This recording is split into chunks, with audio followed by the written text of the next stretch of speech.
La psicología clínica y enfermedades mentales. ¿Qué es la psicología clínica? Es una disciplina o campo de especialización de la psicología. Se ocupa del comportamiento y los fenómenos psicológicos y relaciones implicados en los procesos de salud e enfermedad de los seres humanos. Sus aplicaciones son múltiples y en diferentes ámbitos. Entre ellas, cabe destacar sus aportaciones e instrumentos para la evaluación, el diagnóstico, el tratamiento y la prevención de los trastornos mentales. ¿Cuál es su objetivo? Es el desarrollo y la aplicación de principios teóricos, métodos, procedimientos, instrumentos para observar, comprender, predecir, explicar, prevenir y tratar trastornos mentales, alteraciones y trastornos cognitivos, emocionales y comportamentales. ¿Qué hace un psicólogo clínico? Enseña, modifica, refuerza y mantiene hábitos y conductas. ¿Cuáles son sus funciones? Promoción, prevención, evaluación, diagnóstico, tratamiento, asesoría, administración, gestión e investigación. Técnicas que aplica un psicólogo clínico. Entrevista, encuestas, juego de roles, observación, tests, autoinformes y registros psicofisiológicos. En 1885, Francis funda el primer centro médico psicológico en Londres. En 1890, James acuña el término test mental. En 1895, Joseph y Sigmund publican estudios sobre la histeria, y Alfred funda el primer laboratorio psicodiagnóstico. En 1896, Leitner funda la primera clínica de psicología en la Universidad de Pensilvania. Sigmund utiliza por primera vez el nombre de psicoanálisis. En 1902 se llevó a cabo la primera cátedra de psicología en la Universidad Española. En 1904, Pablo recibe el Premio Nobel por su trabajo sobre la filosofía de la digestión. En 1905 se publica la escala de inteligencia Binet-Simon. Sigmund Freud publica 3 ensayos sobre la teoría sexual. En 1907, Leitner fundó la primera revista de psicología clínica. En 1908 se realiza el primer internado de psicología clínica ofrecido por Vinland.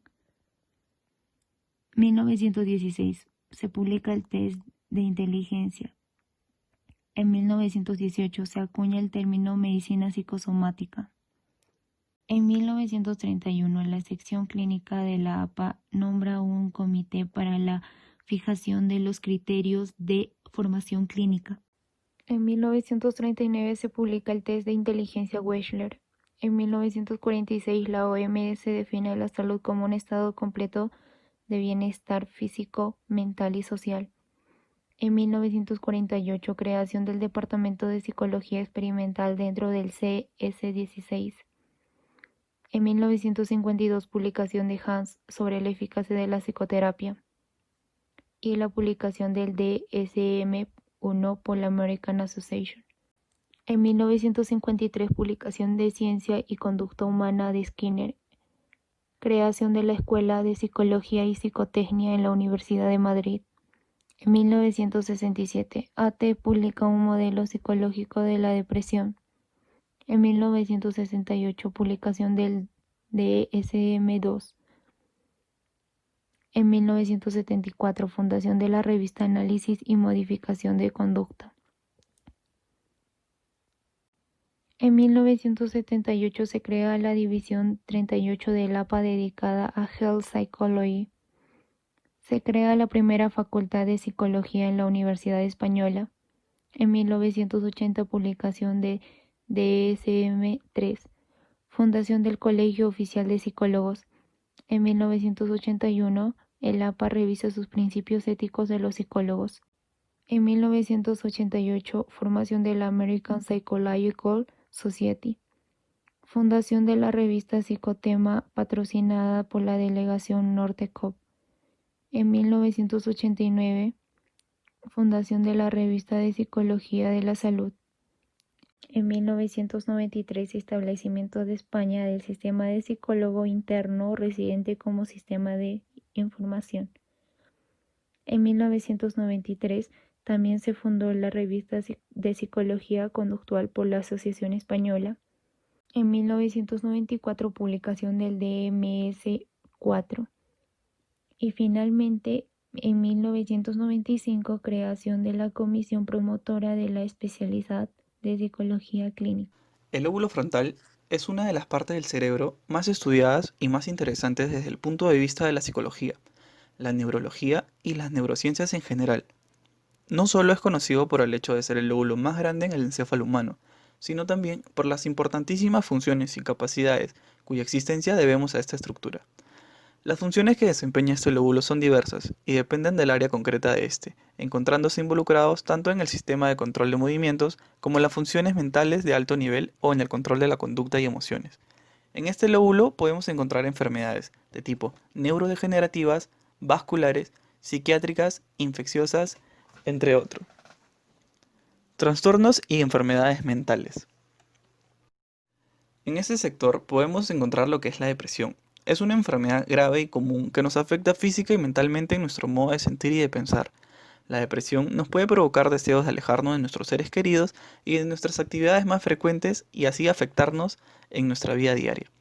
El síndrome de Tourette es un trastorno caracterizado por movimientos repetitivos o sonidos indeseados, llamados tics, que no se pueden controlar con facilidad. El trastorno obsesivo compulsivo. Tiene un patrón de pensamientos y miedos irracionales, llamados obsesiones, que te hacen tener comportamientos repetitivos, llamados compulsiones. Estas obsesiones y compulsiones interfieren en las actividades diarias y causan mucha angustia. Por último, tenemos la esquizofrenia. La esquizofrenia es un trastorno mental grave por el cual las personas interpretan la realidad de manera anormal. La esquizofrenia puede provocar una combinación de alucinaciones, delirios y trastornos graves en el pensamiento y el comportamiento, que afecta el funcionamiento diario y puede ser incapacitante. Lóbulo occipital. Se ubica en la zona posterior inferior del cerebro, por detrás de los lóbulos temporal y parietal. Hay un lóbulo occipital por cada hemisferio. Su función es procesar las imágenes, las cuales son captadas por la retina del glóbulo ocular y enviadas al mismo a través del nervio óptico. Es en donde se experimenta las formas, color y movimiento del ambiente. Es el único que descifra los impulsos eléctricos que manda la retina. Está marcada por la cisura calcarina y el surco parietal occipital, formando así una cuña. Contiene las áreas visuales primarias y asociación visual. El lóbulo occipital está dividido en tres áreas enumeradas con el 17, 18 y 19. El área 17 le llamó córtex visual primario, el área 18 y 19 los nombró córtex visual asociativos. Patologías del lóbulo occipital. Agnosia visual objetos. Es la incapacidad para reconocer objetos familiares presentados visualmente. Agnosia simultánea. La incapacidad para apreciar a la vez más de un aspecto de la configuración del estímulo visual. Pueden identificarse aspectos aislados, pero no en su conjunto. El lóbulo occipital derecho sería responsable más directo. Agnosia cromática. La incapacidad de reconocer los colores, tanto para identificar, clasificar y ordenar colores. Ceguera cortical. Ceguera producida por un infarto occipital bilateral. Puede percibir ligeramente la luz o el movimiento. El reflejo del parpadeo ante la amenaza está alterado. Afasia óptica. Trastorno donde está alterada la dominación, aunque solo por un acceso visual del objeto. Lóbulo parietal. El lóbulo parietal se encuentra cerca del centro del cerebro, detrás del lóbulo frontal, delante del lóbulo occipital y por encima del lóbulo temporal. En términos generales, el lóbulo parietal tiene dos funciones principales: somatosensación y la integración sensomotora. El lóbulo parietal puede ser considerado como la corteza de asociación, ya que integra visual, auditiva y somatosensorial información con el fin de guiar el comportamiento. ¿Qué enfermedades se producen en el lóbulo parietal? Se producen dos enfermedades principales: el síndrome de Hertzmann y el síndrome de Wallin. El síndrome de Hertzmann es un trastorno neurológico muy poco frecuente. Se considera que es secundario a un daño de la sustancia blanca focal subcortical del lóbulo parietal. Se caracteriza por agrafía, dificultad en la expresión de ideas por la escritura, agnosia digital, imposibilidad de reconocer los dedos de las manos, acalculía, imposibilidad de realizar operaciones aritméticas simples. El síndrome de Wallin es una enfermedad neurológica poco frecuente. El síndrome de Lavalin aparece por lesiones bilaterales de la unión parieto-occipital, no siendo necesaria la afectación de la encrucijada temporoparietal. Se caracteriza por ataxia óptica. Es un trastorno de la coordinación entre la visión y el movimiento de la mano. Parálisis psíquica de la mano. Las personas son incapaces de cambiar el punto de atención de una escena. La simultanagnosia. Incapacidad de un individuo para percibir más de un objeto a la vez. Trastornos clínicos en el lóbulo temporal. Para poder entender esto eficazmente, primero explicaré cuáles son las funciones del lóbulo temporal. La primera función es generar memoria y emociones. La segunda es procesar los acontecimientos inmediatos en la memoria reciente y a largo plazo. La tercera es almacenar y recuperar los recuerdos remotos. La cuarta, interpretar sonidos e imágenes, lo que nos permite reconocer a otras personas y objetos e integrar la audición y el habla. Bueno, ahora los trastornos clínicos. Las consecuencias de las alteraciones funcionales o de las lesiones anatómicas del lóbulo temporal están asociados a trastornos auditivos y del lenguaje. El primer trastorno es epilepsia temporal. La alteración funcional o lesión anatómica de un área temporal da origen a crisis sofocales o crisis localizadas que son denominadas crisis parciales. Las crisis parciales simples se dan sin alteración del estado de conciencia. Puede presentar alucinaciones auditivas.